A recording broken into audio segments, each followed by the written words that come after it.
Hello everyone, Zellerant here, and today we're going to talk about the launch for Etheria restart and kind of planning out your polls. We kind of have like all the final details on the banners.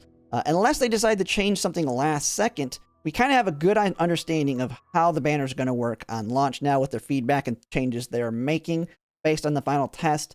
The biggest thing being they're reducing the hard pity on the limited banners from 100 to 80. And so I've seen a lot of the other content creators just starting to discuss how you might want to approach summoning on launch. One of the big things is I kind of disagree with a lot of them to a certain extent on kind of the approach you might want to go. Now, I think a lot of them, we have the same agreement on how you want to initially start. But I think long term, as well as maybe even after the initial, like so many polls, we kind of differentiate. One of the big things that you're going to know, and I think some of them have mentioned that the limited ones, especially in the beginning, are bait banners. Because as you know, you're pretty used to a lot of gacha games. You never want to pull on the generic summon banner. Sword of Convalaria was one good example of that. You didn't want to pull on the permanent banner in the beginning. The limited banner was always better. But in this game, actually, the permanent banner is actually the better one to start with. And I think that's going to be universally agreed upon by pretty much everybody, is Freya's limited banner. She's always going to be there. There's no, well, there is the luck involved, but if you have the 80 pulls to guarantee her, you're getting Freya. There is no 50-50. So to me, she's one of the last things you target on the banners here. So, and we also have the other big thing, though, that you're going to see mentioned is, while it has the hard pity of 80, it hasn't been updated here yet for it. It still says 100. This will change to 80. It does not have a soft pity, but the permanent banner does. The permanent banner has a soft pity that starts at 50, and if it's anything like most other gacha games, like I haven't heavily tested this to see how quickly it ramps up. They don't state how quickly it ramps up here, but if it's like any other gacha game, you can pretty much expect to get your like unit within 65 to 70 pulls with a 50 soft pity. And so you're going to be able to get units at a quicker rate on the permanent banner versus the limited. If you're doing like me and you're doing rerolls, that's the same reason why you're going to want to use the permanent banner. Because even if you're rerolling, I've seen some people say you can just reroll to get your Freya in your first 10 pull. That's kind of dumb because you can guarantee Freya in 80 pulls. There's no 50-50. Yeah, you can save 70 pulls, but Freya is a unit you can guarantee. I'd rather use my rerolling to get one of the harder characters to get, or more expensive if you want to compare it to pulls, which is going to be the light and dark units on the permanent banner. But this is the part where we're going to start to deviate on where I agree with a lot of other content creators, is how much do you want to pull in the permanent banner? Now, if you're a reroller, like I'm going to do, I'm going to throw all my pulls on here, because if I don't like what I get, I can just reset and re-roll. So I'll throw everything I get on my initial re-roll on here until I am happy with my account. Big thing that's going to be different is you're going to see a lot of other content creators mention that you just want to continue pulling on this one even after that, because of that soft pity. You're going to get more SSRs here, and so you're going to be able to build your wider account by pulling on this banner, which I think for some people will work. One of the big negatives, especially if you're not re-rolling to give yourself some initial luck, is you can actually run into some really, really bad luck. And this is going to happen to some people. And so there's 17 SSRs, and you have a 75% chance when you pull an SSR for it to be one of these top units, and a 25% chance to be a light and dark unit. You can get dupes on this banner, and dupes, while it is confirmed dupes are used in real-time arena, they're not worth it at all, especially in the beginning. We are getting a copy of Ling Lu for free.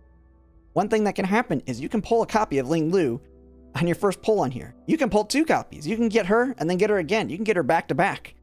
And now you just feel like you wasted 100 pulls getting multiple dupes of Ling Lu.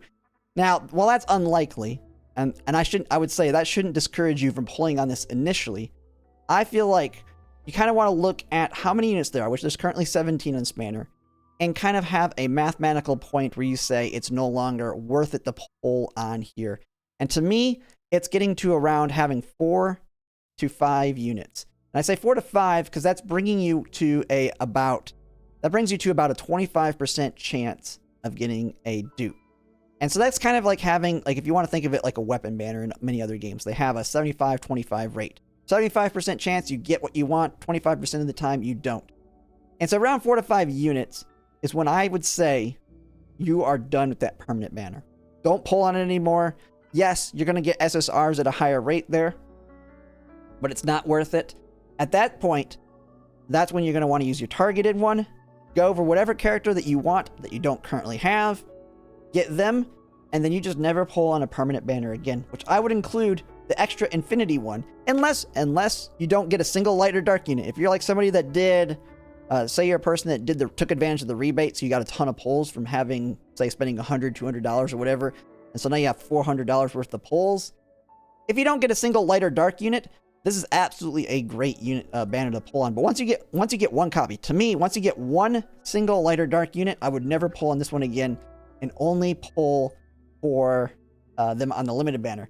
And that's kind of my plan, and that's why I think a lot of people, this is a long game plan though, because you're going to start saving up a lot of pulls if you're not going to be touching the permanent one. Because on these ones, you're guaranteed there's no 50-50 system. You're never going to have to worry about, oh, I pulled a dupe, that sucks. No, if you want this unit, you target them and you get them. Like I want Freya, I'm going to throw 80 pulls and I'm going to guarantee I get her. I don't really care about him, Messiah, so I'm not going to get him. I'm just never going to get him. At least currently. You never know. He'll probably rerun at some point and I may get him that way. But I'm going to wait, for example, if I get lucky on my rerolls and I end up walking away with a Lily, eventually I'll probably target a Doki Doki when she comes to her own limited banner. But my advice is not to pull on this one once you get done. Once you get happy with your account and you're set up with whatever couple you wanted to get off here, you just use your targeted summon, get a unit that you like. After you get the last unit you like, you just never touch those again, because I think, in my opinion, dupes are just not worth the risk. And to me, at that 75-25 rate is when it really starts to shift out of your favor when it comes to pulling this banner. Because when you look at the math on it, even with the soft pity, if you say you're pulling on average 65 pulls a unit on the permanent banner, versus on average it being 70 to 75 pulls on this banner, because sometimes you will get lucky, you will get them early on the limited banners. It's not guaranteed it's going to hit 80, but you will hit 80 pulls often enough, because it's only 1% rate, that this is just the better one overall, because you're guaranteeing the unit. If there was a 50-50 system, I would pull on the permanent banner pretty much all the time. But with the 100% guarantee, these are absolutely by far the better banners to pull on, regardless if it takes more pulls to get it, just because you're able to guarantee you're not getting a wasted SSR pull. Now, the negative, and this is going to be the big negative, I think a lot of people, and they're not going to want to do this strategy in the beginning, and why you're going to see a lot of other people say the pull on the permanent banner, like completely, all of your initial pulls, is because you have to be patient. You have to wait for new units to come out, new limited banners. You have to save your pulls. And so if you're someone like me who re-rolls, I'm going to get like my initial 4 to 5 units after my re-rolls, and that's it. I'll have Freya. I'll have for sure Tiamat, because if I don't get Tiamat in my permanent summons, she's the one I'm selecting here. So I'll have Freya, I'll Tiamat, I'll hopefully have Lily. So that'll be my third one. And then I'm hoping with my re-rolls, alongside Lily or Doki Doki, I get like 2 other units that I want from this one. So that'll bring me up to 5 units. But those will be my 5 SSRs I have. And that's pretty much it. And, well, that and the SRs. The SRs in this game are good. You don't want to not use your SRs. There are quite a few good ones in here, like Chaki the Echo and Sanya, the great healer, and that. So you want to also make sure you have some decent SRs as well. But that's all I'm going to have to work with, because after that, I'm done pulling. Once I have Freya, I'm done pulling. And even if I got super lucky and I have like 200, 300 pulls saved up from all the story and all that, I'm not pulling until the new limited banners come, however long that's going to be. And so the big difference is with my strategy, you do have to be patient. You're not going to just throw all your pulls on here. So I will have a smaller, potentially weaker account than other people, because it's not going to be as diverse initially. But I completely remove that risk. And to me, that's when it comes to gacha games, especially if you're free to play, removing the risk of getting a dupe or a unit you don't want is a really good thing to do, because like I said, you can, while this is unlikely, you could throw 200-300 pulls at this banner, and let's say you spent $100 and you got your rebate. It is very likely and very possible you could get like 5 copies of Ling Lu back to back. Like, that's all you get. It just keeps giving you Ling Lu for some reason. While super unlikely, if you do the math, 1 in 17 chance, and then you just add the exponent to it, I mean, it's going to be like the possibility of getting like 3 copies of Ling Lu back to back is like 1 in 10,000 or something like that. Yeah, it's not very likely, but 1 in 10,000's not unlikely either. Every 10,000 people, someone's going to pull 3 copies of Ling Lu, and that's going to suck for whoever does that. So, yeah, that's just my thoughts on it, and that's I think you should pull, in my opinion. Make sure to watch the other content creators too and take their advice into account as well. I'm just one person. I just look at it from that standpoint. I play the long game when I play gacha games, so I really like to plan out way in advance on future banners. That's why I like to reroll as well.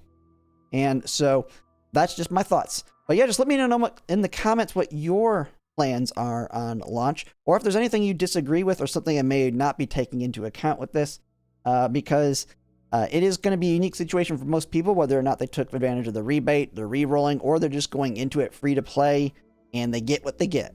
But yeah, that's pretty much it. If you like my content, if you could like, comment, subscribe, it really helps. And thanks for watching.